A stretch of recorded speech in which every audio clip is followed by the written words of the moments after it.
você esteja acompanhando, que nesse momento, em nome de Jesus, a sua atenção seja redobrada para a palavra de Deus.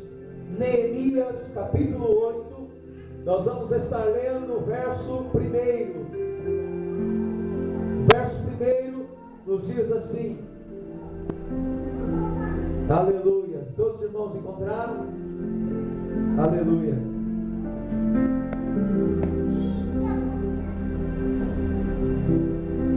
O verso 1 diz assim: em chegando o 7º mês, e estando os filhos de Israel nas suas cidades, todo o povo se ajuntou como um só homem na praça diante da porta das águas, e disseram a Esdras, o escriba, que trouxessem o livro da lei de Moisés, que o Senhor tinha prescrito a Israel. Agora o verso 5. O verso 5. Esdras abriu o livro à vista de todo o povo, porque estava acima dele. Abrindo-o ele, todo o povo se pôs em pé. Verso 6. Esdras bendisse ao Senhor, o grande Deus, e todo o povo respondeu: amém, amém. E levantando as mãos, inclinaram-se à adoração ao Senhor com o rosto em terra. Agora presta atenção no verso 9. Neemias, que era o governador, e Esdras, sacerdote e escriba, e os levitas que ensinavam todo o povo, lhe disseram: este dia é consagrado ao Senhor nosso Deus, pelo que não pranteeis, nem choreis. Presta atenção, porque todo o povo chorava ouvindo as palavras da lei. Agora o verso 13. No dia seguinte ajuntaram-se a Esdras, o escriba, os cabeças das famílias de todo o povo, os sacerdotes e os levitas, e isto para atentarem na palavra da lei. Agora o verso de número 18. Dia após dia, leu Esdras o livro da lei de Deus, desde o primeiro dia até ao último, e celebraram a festa por 7 dias, e no 8º dia houve uma assembleia solene, segundo o prescrito. Agora o capítulo 9, o verso de número 3, é o último versículo que nós vamos ler nesta noite. Levantando-se no seu lugar, leram o livro da lei do Senhor seu Deus, uma 4ª parte do dia, e a outra 4ª parte dele fizeram confissão e adoraram ao nome do Senhor, o seu Deus. Aleluia. Os irmãos podem estar sentados.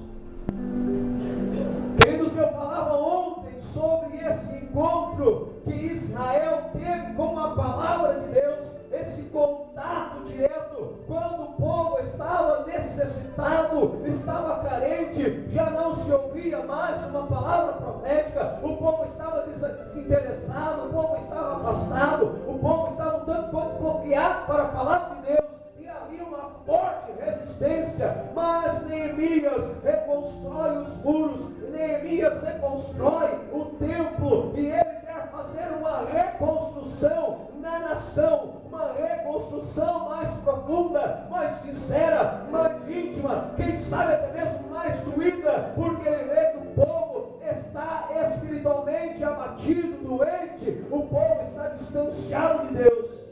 E ele então toma a decisão de chamar o povo para uma reunião. E quando ele chama o povo de pronto, meus amados, eu vejo aqui como é interessante a palavra de Deus, e como é importante a palavra de um líder, ela ser atendida, ela ser respondida. O profeta, ele então, Neemias chama Esdras e diz: vamos fazer uma grande reunião. Neemias então, ele divulga, ele espalha a notícia, ele chama o povo, e a Bíblia diz que todos vieram no dia marcado, na hora marcada.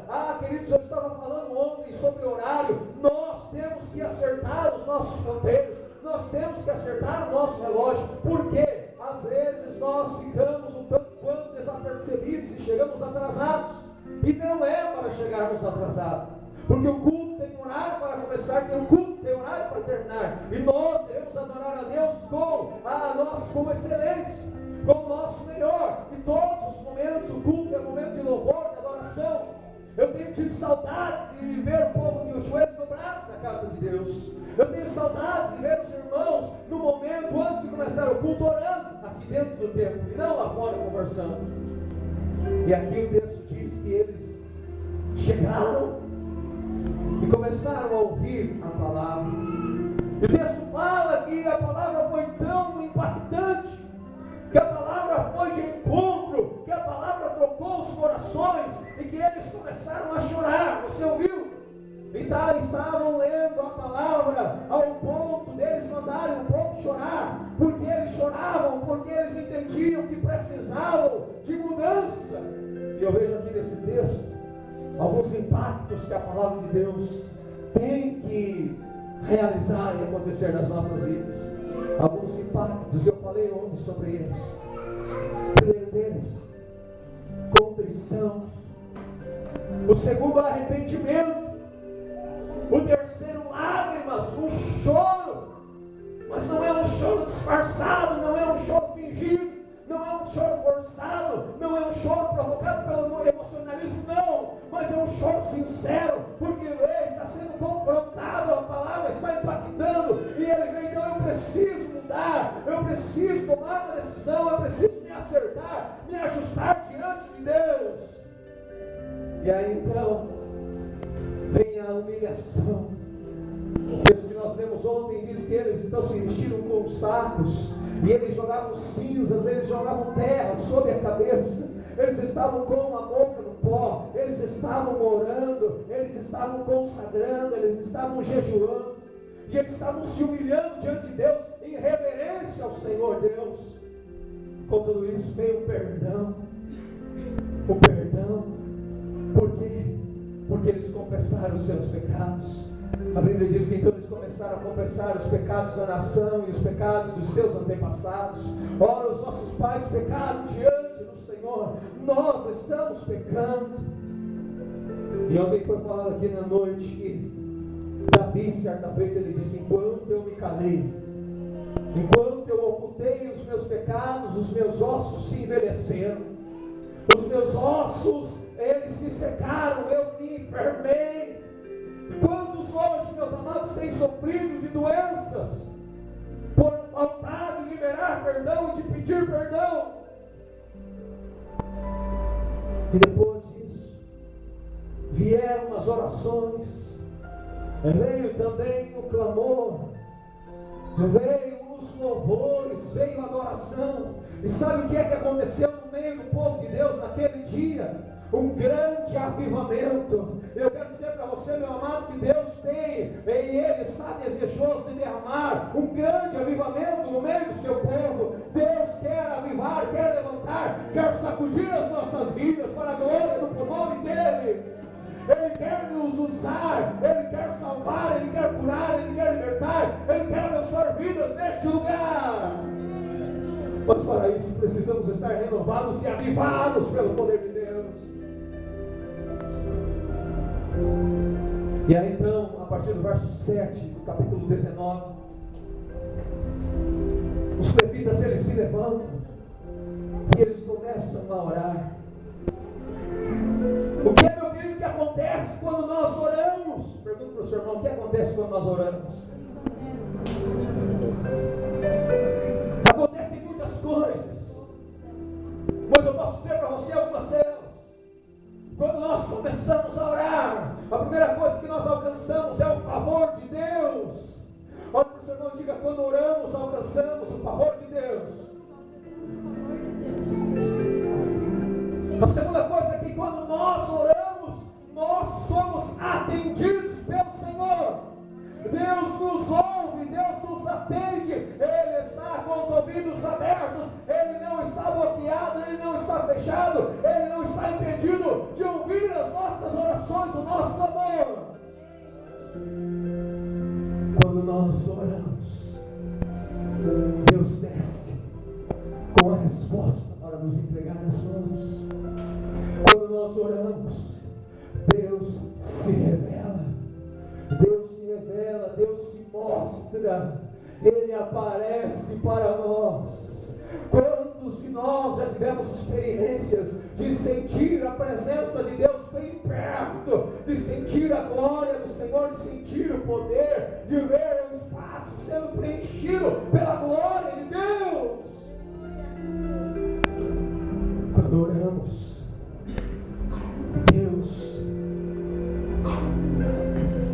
Ele vem, Ele libera a bênção, Ele dá ordem aos seus anjos para eles virem nos socorrerem. A palavra do Senhor nos diz que o Senhor é o socorro bem presente na hora da angústia.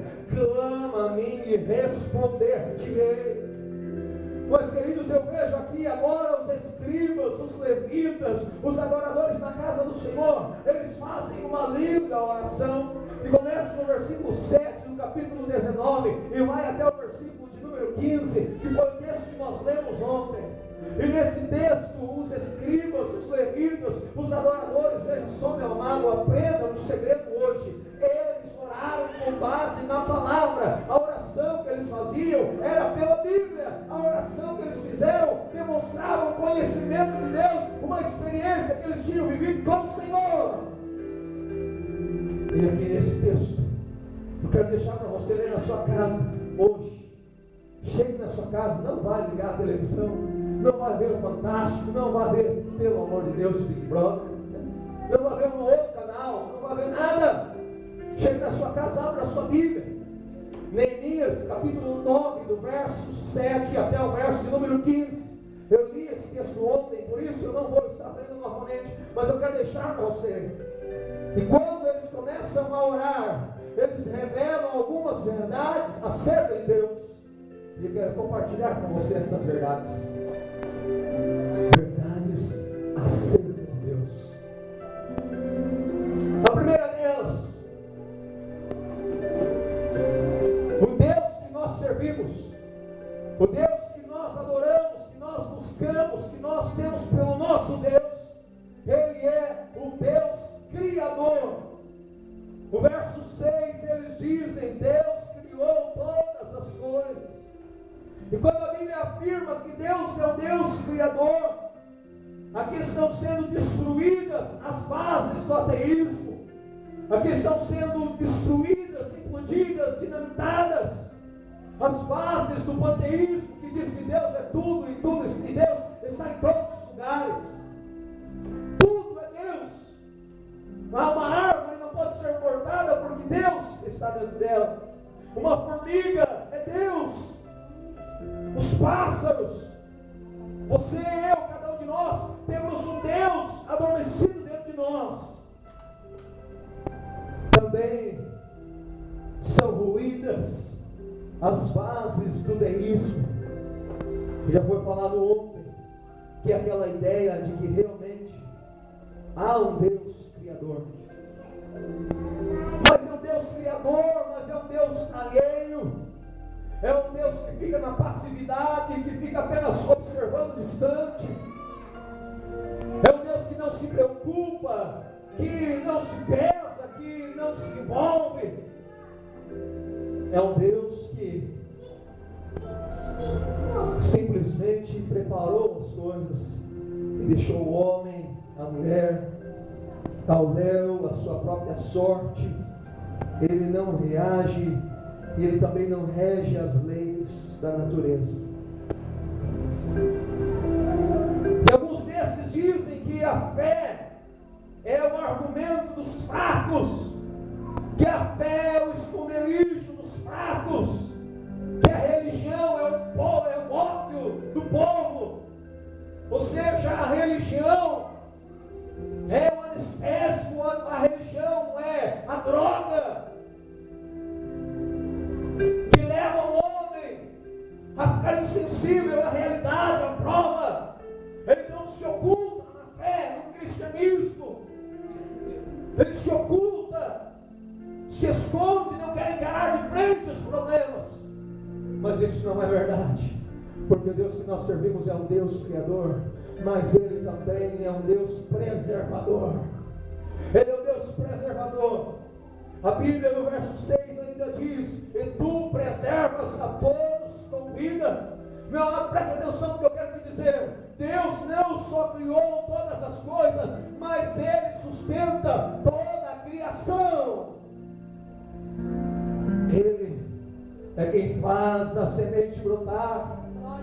É Ele quem renova a face da terra. É Ele quem dá paz, é Ele quem dá vida, é Ele quem dá saúde, é Ele quem dá o alimento, é Ele quem dá proteção. Ele está regendo, Ele traz a chuva, Ele também faz o sol brilhar. É Deus quem alimenta os pássaros, é Deus quem veste as flores. O evangelista Mateus, ele disse: não andeis ansiosos por coisa alguma, olhai para os pássaros dos céus, olhai para os lírios dos campos. Ele estava nos dando uma lição. Deus está no controle e Ele preserva a vida e a natureza. Ele cuida o homem, Ele cuida a mulher. E no final desse texto diz: ó homens de pouca fé, quem é que vale mais? Os pássaros, as árvores, as plantas que na manhã florescem e à tarde murcham? Ou são vocês? Porque andais ansiosos com o que haveis de comer, de beber e de vestir? Deus conhece todas as suas necessidades. E Ele é o Deus preservador. É Ele quem enche a terra de bondade. É Ele que coloca o alimento na nossa mesa, que dá para nós saúde para podermos saborear o pão da manhã, e também nos dá força para trabalhar. É Ele. A força que temos vem de Deus. Pega a sua mão e diga assim: a força que eu tenho, vem de Deus. Fala mais uma vez: a força que eu tenho, vem de Deus. Ah, meu amado, se você me diz: pastor, mas eu não tenho forças nenhuma, a palavra do Senhor nos diz que a alegria do Senhor é a nossa força, e que tudo posso naquele que me fortalece. Quem me fortalece, senão Deus, o Senhor? Ele te fortalece nesta noite, meu amado. Ele te ajuda. Mas Deus também é o Senhor. Fale para o seu irmão: Deus é Senhor. Deus é Senhor.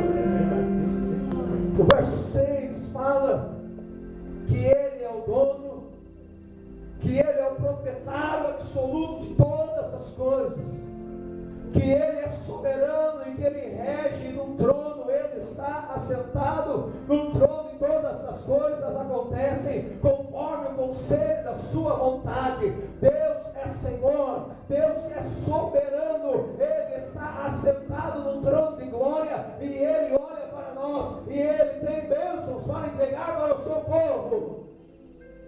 Aquietai-vos e sabei que eu sou Deus, diz o Senhor. Aleluia.